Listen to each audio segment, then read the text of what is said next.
नीलकण्ठमीप्सितार्थदायकम् त्रिलोचनम् कालकालमम्बुजाख्यमक्षशूलमक्षरम् काशिकापुराधिनाथ कालभैरवम् भजे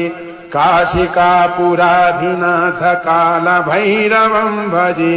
शूलटङ्कपाशदण्डपाणिमादिकारणम् श्यामकायमादिदेवमक्षरम् निरामयम्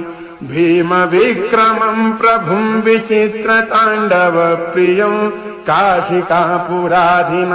कालभैरवम् भजे काशिकापुराधिनाथ कालभैरवम् भजे भुक्तिमुक्तिदायकम् प्रशस्तचारुविग्रहम् भक्तवत्सलं स्थितं समस्तलोकविग्रहम्